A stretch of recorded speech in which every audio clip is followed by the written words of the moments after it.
আজ কিন্তু রান্নাবান্না স্টার্টের মাধ্যমেই আমি আমার ব্লগটা স্টার্ট করে দিয়েছি। আজ না সকাল সকাল ঘুম থেকে উঠতেই পারিনি, অনেকটাই লেট হয়ে গিয়েছিল। প্রায় 8:30টার সময় আজকে ঘুম থেকে উঠেছি। ঘুম থেকে ওঠা মাত্রই ফ্রেশ হয়ে ড্রেস চেঞ্জ করে কোনোরকম ঘর দুয়ারের কাজকর্ম সেরে নিয়ে চলে এসেছি আমার কিচেনটিতে। আর কিচেনটিতে আসা মাত্রই কিন্তু রান্নাবান্না দরজা শুরু করে দিয়েছি। আর এদিকে আলুটাকে মশলা দিয়ে ভালো করে কষিয়ে নিয়ে একেবারে পরিমাণ মতো উষ্ণ গরম জল দিয়ে মশলা সহ আলুগুলোকে ভালো করে ফুটিয়ে নিলাম। আর এইদিকে দেখুন না, ছাঁকা তেলে পনিরগুলোকে ফ্রাই করে নিয়েছি। এখন ফ্রাই করা পনিরগুলোকে আমি গ্রেভির মধ্যে দিয়ে দেবো। তাহলে বুঝতেই পেরে গিয়েছেন আজকে কি রান্না হতে চলেছে। একদমই ঠিকই ধরেছেন, আজকে আলু পনিরের কারি হতে চলেছে। আর সাথে গরম গরম ভাত। অলরেডি কিন্তু আমার ভাতটাও হয়ে গিয়েছে। তাহলে চলুন আলু আর পনিরের কারিটা ভালো করে রসিয়ে কষিয়ে রান্না করে নামিয়ে ফেলি।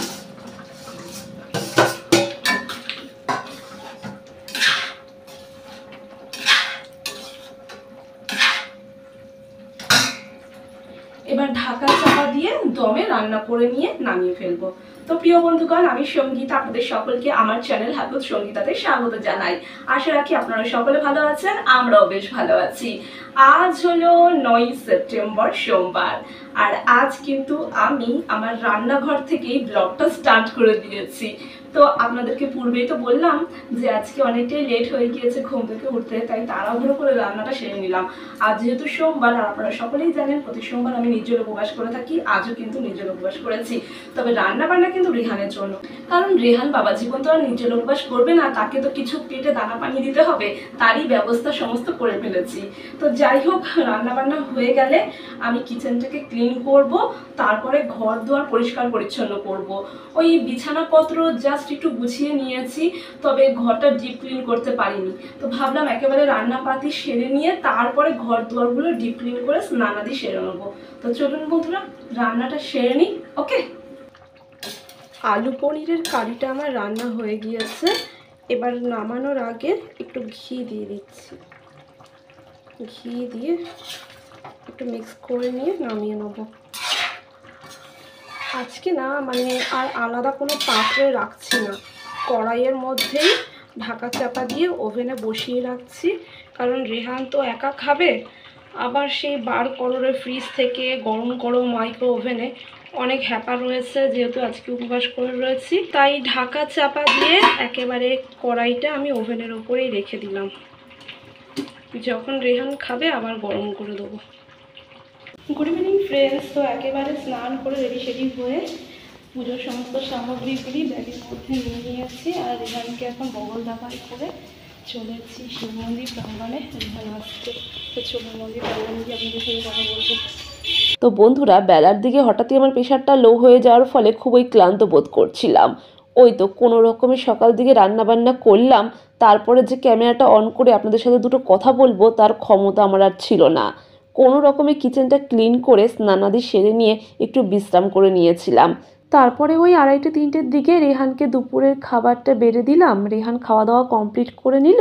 তারপরে যে কটা সিঙ্কে বাসন ছিল সেই কটা বাসনপত্র পরিষ্কার করে আবারও আমি স্নানাদি সেরে নিয়ে পুজোর সামগ্রীগুলি গুছিয়ে নিয়ে রেহানকে নিয়ে এখন চলেছি শিব মন্দির প্রাঙ্গণের উদ্দেশ্যে। শিব মন্দির প্রাঙ্গণে প্রবেশ করার পূর্বে পুজোর যে সকল সামগ্রীগুলি আমি বাইরে থেকে সংগ্রহ করে থাকি, ইতিপূর্বে আমি পূজার সমস্ত সামগ্রীগুলি বাইরে থেকে সংগ্রহ করে নিয়েছি। যেমন কাঁচা দুধ, টক দই, ফুল, বেলপাতা, ফলাদিগুলি। তবে শিব মন্দির প্রাঙ্গণে এসে দেখলাম এখনো পর্যন্ত মন্দির প্রাঙ্গণে সেবায়তগণরা মন্দির পরিষ্কার করছেন, তাই আমাদের কিছুক্ষণ অপেক্ষা করতে হবে। তারই ফাঁকে প্রিয় বন্ধুগণ, আপনাদের সকলের সহিত মন্দির প্রাঙ্গণের কিছুটা অংশ আমার ব্লগের মাধ্যমে শেয়ার করার চেষ্টা করলাম। আশা করি আপনাদের নিশ্চয়ই ভালো লাগবে।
ॐ त्र्यम्बकं यजामहे सुगन्धिं पुष्टिवर्धनम् उर्वारुकमिव बन्धनाय मृत्युर्मोक्षीय मामृतात्। ॐ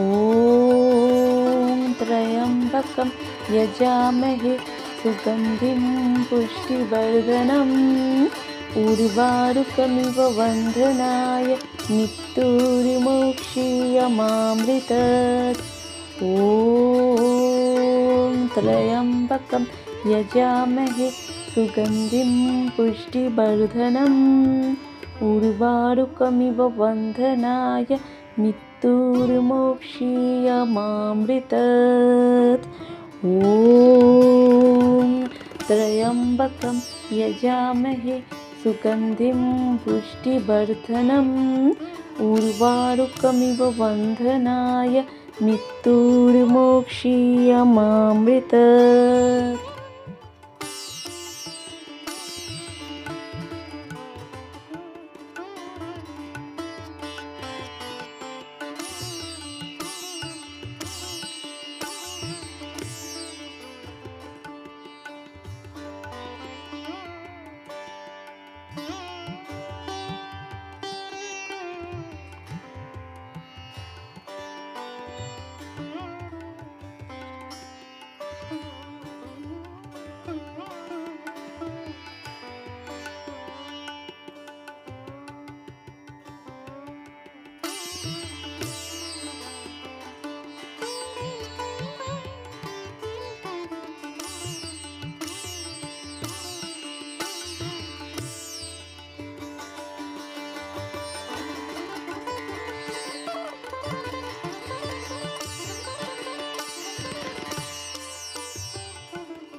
তো বন্ধুরা, কিছুক্ষণ আগে শিব মন্দির প্রাঙ্গণ থেকে শিব ঠাকুরের পুজো দিয়ে বাড়ি ফিরে এসেছি।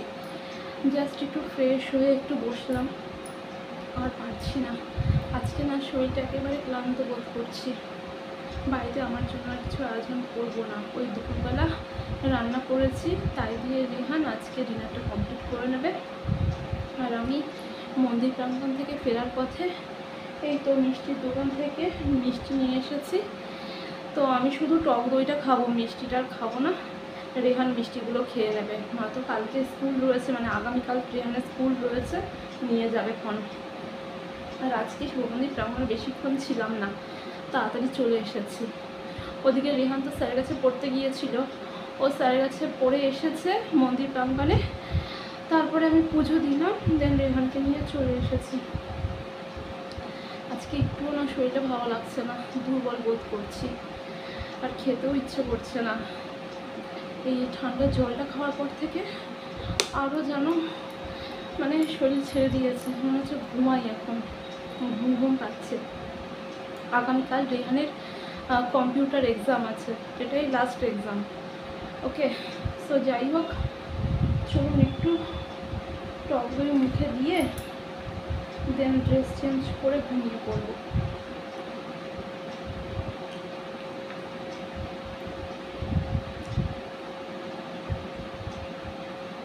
এই মিষ্টির দোকানটায় টক দইটা জাস্ট ফাটাফাটি। তো চলুন বন্ধুরা, আজকের ব্লগটি তাহলে আমি এখানেই সমাপ্ত করলাম। আপনারা সকলে ভালো থাকবেন, সুস্থ থাকবেন এবং অনেক অনেক আনন্দে থাকবেন। আরও একটি ফাটাফাটি ব্লগ নিয়ে আমি সঙ্গীতা আপনাদের মাঝে উপস্থিত হয়ে যাব। আজকের মতন শুভরাত্রি।